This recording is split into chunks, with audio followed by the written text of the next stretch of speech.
Ayomide lived in the quiet village of Igbodan, surrounded by lush forests and singing birds. She was known for her kindness, her beauty, and her ability to weave colorful baskets that everyone admired. Her family, though poor, was content. They lived in a small hut and worked hard to make ends meet.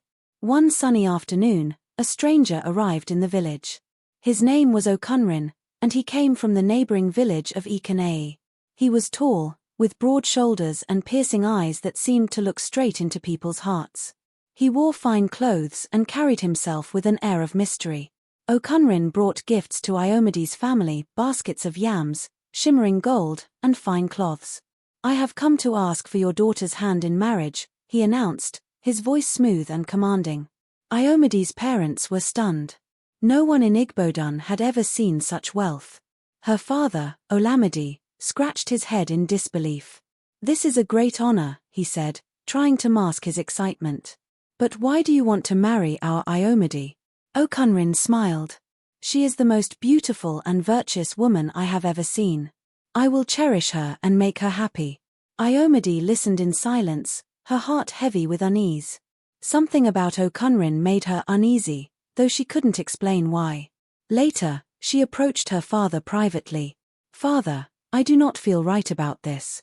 I do not know this man." Olamide frowned. "Child, you must think of the family.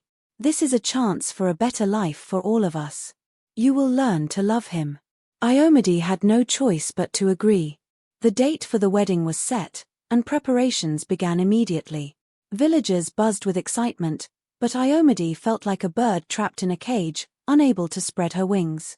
The wedding day arrived quickly, with the village of Igbodan coming alive with music, dancing, and laughter. Ayomide's friends helped her dress in a stunning outfit of vibrant fabrics, adorned with intricate beads. She looked like a queen, but her heart was heavy. Her family's joy only deepened her guilt. Okunrin arrived with a grand entourage. His gifts of food, gold, and livestock were paraded through the village, further impressing everyone. "You are truly blessed to have such a wealthy son-in-law," the villagers whispered to Ayomide's parents. The ceremony took place under a large baobab tree, a sacred place in Igbodan. Elders chanted blessings, and the air was filled with the scent of roasted yams and spicy soups. Ayomide's hands trembled as she exchanged vows with Okunrin. His smile was wide, but his eyes held a coldness that made her shiver. After the wedding feast, Okunrin took Ayomide by the hand. "It is time to leave," he said. His grip was firm, and Ayomide's heart raced with fear.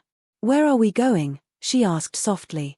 "To my home in Ikanei," he replied, leading her toward the edge of the forest. The villagers waved and cheered, oblivious to Ayomide's apprehension. As they walked deeper into the forest, the sounds of the village faded away. The trees grew taller and denser, their shadows casting eerie patterns on the ground. "Is your house far?" Ayomide asked, trying to mask the tremor in her voice. "Not much farther," Okunrin replied, his tone calm but devoid of warmth. When they finally reached a small clearing, Ayomide saw a lone hut standing under the moonlight. It looked ordinary, but something about it felt strange, as if the air around it was alive with secrets. Her unease deepened as Okunrin led her inside. The door creaked shut behind them, and Ayomide felt a chill run down her spine. "Welcome to your new home," Okunrin said, his voice echoing in the stillness. Ayomide's heart pounded as she wondered what lay ahead. That night, as Ayomide prepared to sleep, Okunrin's voice startled her. "I must show you something," he said, his tone both firm and strange. Ayomide's heart raced as she turned to face him. His eyes gleamed in the dim light of the oil lamp. Before her eyes, Okunrin began to change. His broad shoulders hunched, fur sprouted from his skin, and his face elongated into a leopard snout. Ayomide's breath caught in her throat. She wanted to scream but couldn't find her voice. "Do not be afraid," Okunrin growled, his voice now deeper and more guttural. "This is who I am. You are my wife, and you must obey me." Ayomide nodded, her mind racing. "Yes, my husband," she whispered, masking her fear. She had no idea what to do but knew she had to stay calm. Inside, her instinct screamed that she was in grave danger. The next morning, Ayomide ventured outside the hut, her thoughts swirling. She needed help, but who could she turn to? As she walked through the nearby forest, she came upon an old woman gathering herbs. The woman's face was lined with wisdom, her eyes sharp and kind. "Child, you look troubled," the woman said. "What brings you here?" "I am Ayomide," she replied, hesitant. I need advice." She told the woman about Okunrin's transformation, careful not to reveal too much. The old woman, Aya Agba, nodded knowingly. "You are brave to come here. That man is dangerous, but there is a way to defeat him." Ayomide's eyes widened. "Tell me how," she pleaded. Aya Agba handed her a small stone that shimmered faintly in the sunlight. "This is enchanted. Keep it close. Trust your instincts, child. When the time comes, you will know what to do." Ayomide clutched the stone tightly, hope flickering in her heart for the first time since her wedding. She thanked Aya Agba and returned to the hut, determined to outwit the leopard man. The days passed uneasily. Ayomide kept the enchanted stone hidden in the folds of her dress, feeling its weight as a reminder of her fragile hope. Okunrin continued to change each night, shedding his human form to roam the forest as a leopard. She pretended not to notice, carefully hiding her fear. One evening, Ayomide sat outside the hut, watching the sun dip below the horizon. Aya Agba appeared again, emerging from the shadows like a spirit. "The time is near," she said softly, her voice blending with the night's whispers. "He will soon test your courage. Remember, his power lies in a hidden object within this hut." Ayomide nodded. "But how will I find it?" Aya Agba smiled faintly. "You are clever, child. Use your wits. When he speaks of his strength, listen carefully. He will reveal more than he intends." That night, Ayomide played the role of a dutiful wife, bringing Okunrin his evening meal. She sat beside him, her heart pounding as she asked, "Husband, tell me about your powers. How did you come to have them?" Okunrin's eyes gleamed with pride. "My strength comes from a sacred object, hidden where no one can find it. Without it, I would be nothing." Ayomide smiled, feigning admiration. "You must be very wise to protect it so well." Okunrin nodded, satisfied with her response. "Indeed, no one will ever uncover my secret." But Ayomide had learned enough.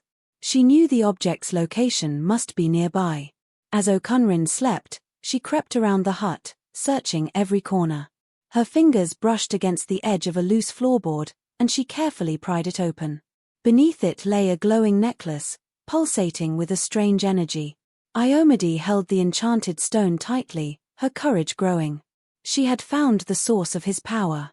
Now, she needed a plan to destroy it and free herself from his grasp. The night was silent, save for the occasional rustle of leaves as the wind carried whispers through the forest. Ayomide's hands trembled slightly as she held the glowing necklace.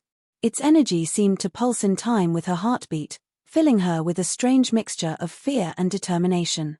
She knew this was her chance to act. The next morning, Ayomide greeted Okunrin with a smile. "Husband, I have been thinking," she began, keeping her tone light. "You have given me so much, and I want to show you my gratitude. Let us celebrate tonight with a special meal." Okunrin's eyes narrowed slightly, but he nodded. "Very well. Prepare something worthy of the wife of a powerful man." Ayomide spent the day gathering ingredients and pretending to be cheerful. She also carefully hid the enchanted stone and the necklace in a spot she could easily reach if needed. As the sun set, she served Okunrin a feast of spiced yams, roasted meat, and palm wine. She watched him closely as he ate, her heart pounding with every bite he took. "This is good," Okunrin said, his voice slightly muffled as he chewed. "You have done well, wife." "Thank you," Ayomide replied, her voice steady despite the turmoil inside her. "I am glad to please you." As Okunrin's gaze softened, Ayomide seized the moment. "Husband, may I ask you something?" she said, leaning forward. "If anything were to happen to your sacred object, would you still be able to protect us?" Okunrin's expression darkened. "Why do you ask such a thing?" "I only wish to understand the source of your strength," she said quickly, lowering her eyes. "So that I may honor it properly." Okunrin grunted, his suspicion fading. If anything happened to it, I would lose my powers. But that will never happen, for it is well hidden. Ayomide nodded, her mind racing. As Okunrin began to drowse after the meal, she slipped away quietly, retrieving the necklace and the enchanted stone. She knew the time had come to set her plan into motion. The forest was cloaked in shadows as Ayomide crept through the undergrowth, the glowing necklace tucked securely in her hands. Every step she took felt like an eternity, her heart pounding as she listened for any sound of pursuit. She knew that once Okunrin discovered the necklace was missing, he would come after her. The enchanted stone in her pocket seemed to hum softly, guiding her path through the dark forest. She didn't fully understand its power, but she trusted it. As she neared the edge of the clearing, a low growl froze her in her tracks. "Did you think you could escape me?" Okunrin's voice rumbled from the shadows, more leopard than man. His glowing eyes pierced the darkness, locking onto her. "Give it back, Ayomide." Ayomide clutched the necklace tighter. "Stay back," she said, her voice trembling but firm. "I will destroy this if you come any closer." Okunrin laughed, a chilling sound that echoed through the forest. "You would not dare. Without me, you are nothing." Summoning every ounce of courage, Ayomide held up the necklace. "You are wrong," she said. "I am more than you think." With that, she threw the necklace onto the ground and brought the enchanted stone crashing down onto it. A blinding light erupted from the shattered necklace, accompanied by a deafening roar. Okunrin let out a scream of rage and pain as his form began to waver, the leopard and man merging and splitting in a chaotic dance. Finally, he collapsed to the ground, his powers drained. Ayomide didn't wait to see what became of him. She ran as fast as her legs could carry her, the forest seeming to part before her as the enchanted stone guided her safely back to Igbodan. When she finally emerged into the familiar village, she collapsed to her knees, tears streaming down her face. She was free. The morning sun bathed Igbodan in golden light as Ayomide approached her family's hut. Her mother, a bike, was the first to see her. "Ayomide," she cried, rushing to embrace her daughter. "We were so worried. What happened?" Ayomide clung to her mother, sobbing into her shoulder. "It is over," she whispered. "I am safe now." Her father, Olamide, and the other villagers gathered around, their faces etched with concern and curiosity. Ayomide recounted her ordeal, from Okunrin's terrifying transformation to her escape with the help of the enchanted stone. Gasps and murmurs rippled through the crowd as they listened. "You are brave, my child," Olamide said, his voice thick with emotion. "You have faced what none of us could imagine and returned to us." Aya Agba appeared at the edge of the crowd, her wise eyes meeting Ayomide's. "You trusted your instincts and the strength within you," she said. "Remember this, for challenges will come again." Though Ayomide was free, the weight of her experience lingered. She knew she had been forever changed by her journey. As the villagers celebrated her return, she resolved to use her newfound strength to protect those she loved and ensure that no one else would fall victim to the dangers she had faced. For now, though, Ayomide allowed herself a moment of peace, basking in the warmth of her family and the safety of her village. The future was uncertain, but she knew she would face it with courage and hope. In the days that followed Ayomide's return, the village of Igbodan buzzed with whispers about her ordeal. Children listened wide-eyed as their parents recounted the tale of the leopard man and Ayomide's bravery. Elders debated whether Okunrin's kind had more hiding in the forests beyond the village. Ayomide tried to return to normal life, but her nights were restless. Her dreams were haunted by Okunrin's glowing eyes and the chilling laughter that echoed in the forest. Each morning, she woke with a start, clutching the enchanted stone that now hung from her neck. One afternoon, Aya Agba came to visit. The old woman carried a small bag of herbs and a calming presence. "You are troubled, child," she said, settling beside Ayomide in the shade of a mango tree. Ayomide nodded. "I cannot shake the feeling that something remains unfinished. I destroyed Okunrin's power, but I fear the forest still holds secrets." Aya Agba's gaze was steady. "Your instincts are sharp, Ayomide. The forest is alive, and it does not forget. If there is more danger, it will find you. But you must trust that the strength you found before will guide you again." Ayomide took a deep breath. What should I do? For now, live, Aya Agba said simply. Be with your family and rebuild your spirit. The forest will call you if it has more to say. Ayomide nodded, though unease still lingered in her heart. As Aya Agba left, Ayomide resolved to stay vigilant. The villagers might celebrate her as a hero, but she knew the story wasn't over. Something still stirred in the depths of the forest. Days turned to weeks, and Ayomide found solace in small routines. She tended her family's farm, wove baskets, and helped her younger siblings with their chores. Yet, the whispers in the village persisted. Some spoke of seeing strange shadows moving between the trees. Others claimed to hear growls at night, low and menacing. One evening, as Ayomide prepared to sleep, she heard a faint knock on the door. Her heart leaped as she opened it to find a young boy from the village, his face pale with fear. Ayomide, please come quickly, he stammered. My father, he was hunting in the forest and hasn't returned. We heard strange noises. Without hesitation, Ayomide grabbed her cloak and the enchanted stone, which she now wore as a necklace. As she followed the boy through the moonlit paths, her pulse quickened. The villagers' fears were not without reason. They reached the edge of the forest, where a small group of villagers had gathered, torches in hand. Ayomide stepped forward. I will search for him, she said. Stay here and keep the torches lit. The forest seemed darker than usual, its silence heavy and foreboding. Ayomide's grip tightened on the stone as she ventured deeper. The trees loomed tall, their shadows weaving intricate patterns on the ground. Suddenly, a low growl pierced the air. Her breath caught. Out of the darkness stepped a large figure, not quite a leopard, but not fully human either. Its eyes glowed, and its sharp teeth gleamed in the dim light. Ayomide froze, her mind racing. This was no ordinary beast. Was it possible that Okunrin's curse had spread? With trembling hands, Ayomide raised the enchanted stone. Stay back, she commanded, her voice steady despite her fear. The creature paused, its gaze fixed on the glowing stone. In that moment, Ayomide knew this was only the beginning of a new fight. The creature growled, a deep and guttural sound that seemed to shake the very ground. Ayomide stood her ground, her heart pounding. She felt the stone pulse in her hand, its warmth spreading through her body. Whatever power it held, she needed it now more than ever. What do you want? Ayomide demanded, her voice stronger than she expected. The creature's eyes flickered, and it stepped closer. Leave this place, it hissed, its voice barely human. The forest is not yours to claim. Ayomide's brow furrowed. I am not here to claim anything. I only seek a missing man. Please, let me pass. The creature's form seemed to waver, its features shifting between animal and human. You bring danger, it snarled. You awaken what should remain asleep.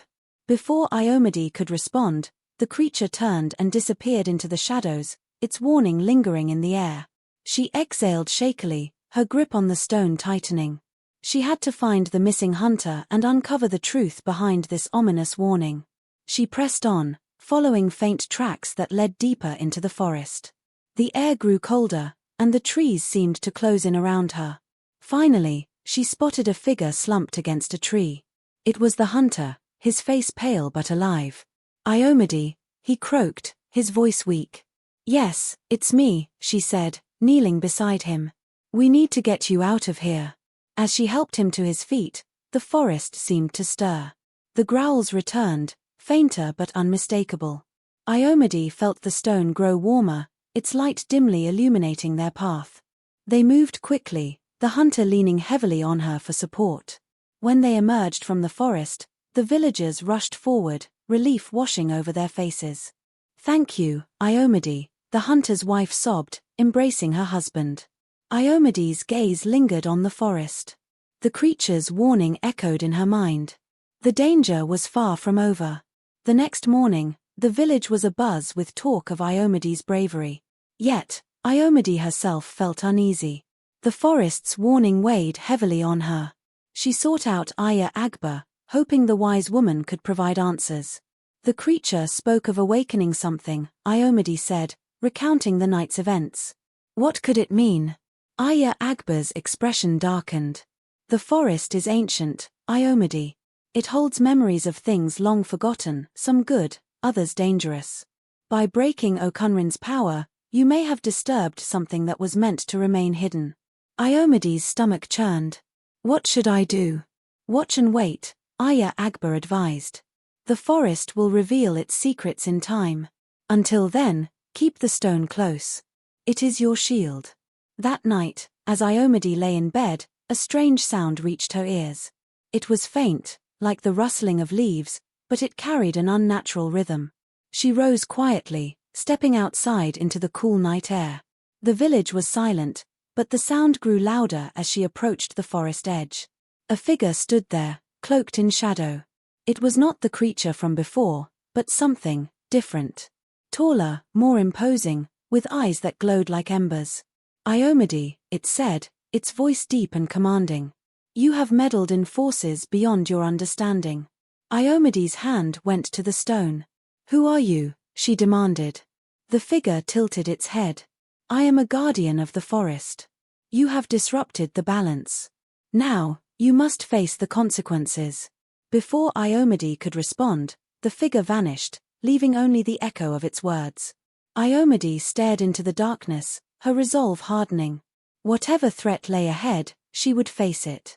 The forest had chosen her, and she would not turn away. The night after her encounter with the mysterious guardian, Ayomide found herself restless. The figure's warning echoed in her mind. You must face the consequences, it had said, and she could not shake the feeling that something terrible was coming. The villagers, oblivious to her concerns, carried on with their lives. Children laughed and played, while adults tended to their farms and chores. But Ayomide noticed small changes. The forest seemed darker, even during the day, and the birds no longer sang as they used to. She decided to speak to Aya Agba again. The guardian spoke of consequences, Ayomide said, her voice filled with worry. What do they mean? What will happen to us? Aya Agba sighed deeply. The balance of the forest has been disturbed. The forces you challenged do not forgive easily. You must prepare yourself, child. Gather your courage, for the storm is coming. That evening, Ayomide called a meeting of the villagers. She told them everything: the leopard man, the enchanted stone, the creature she had encountered, and the guardian's warning. Gasps of fear and disbelief rippled through the crowd. What should we do? A man asked, his voice trembling. We must stay vigilant, Ayomide said firmly. Light torches at night. Watch the forest closely. And above all, trust each other. The villagers agreed, though fear hung heavy in the air.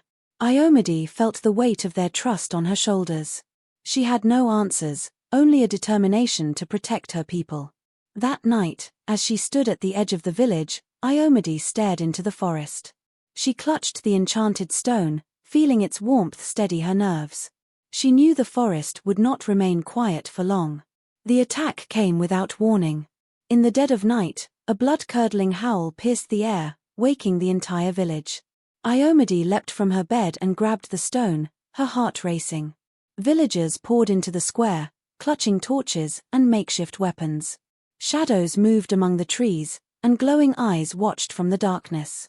Suddenly, a monstrous figure burst from the forest, its form shifting between human and beast.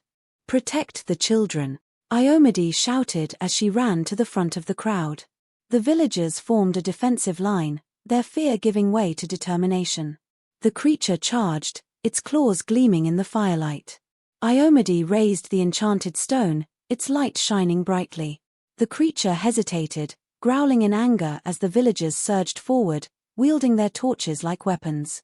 The battle was fierce. The creature's strength was immense, and its speed unmatched. Several villagers were injured as it lashed out with its claws. But Ayomide held her ground, using the stone to drive it back.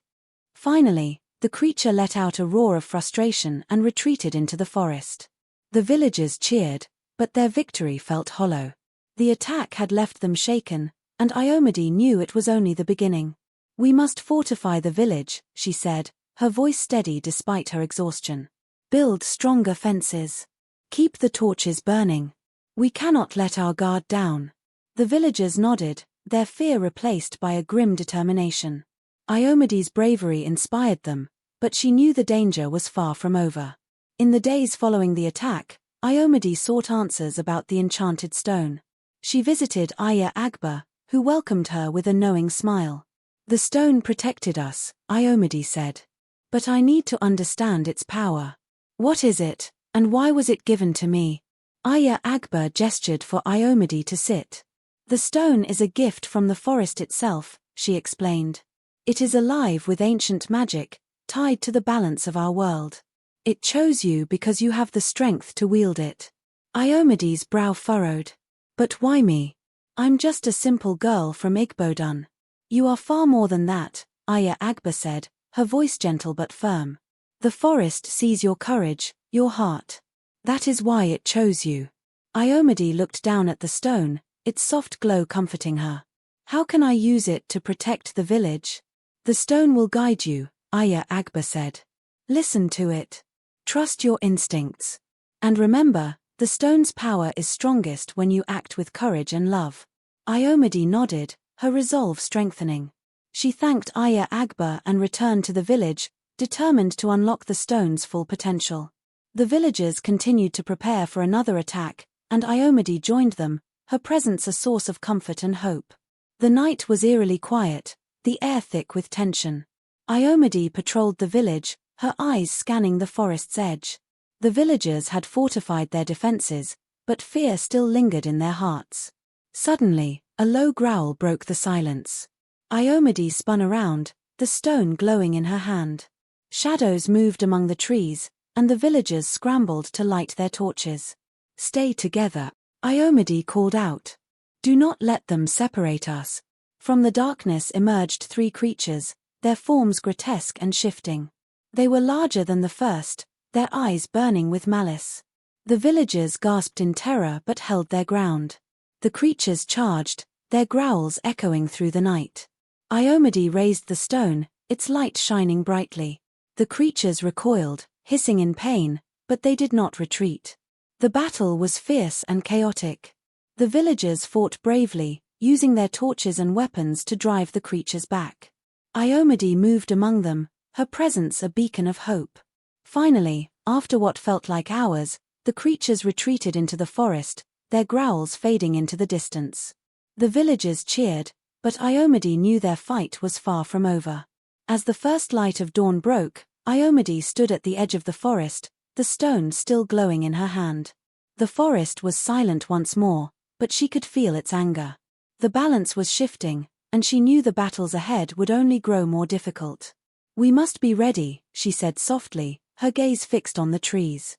The villagers gathered around her, their faces determined. Together, they would face whatever came next.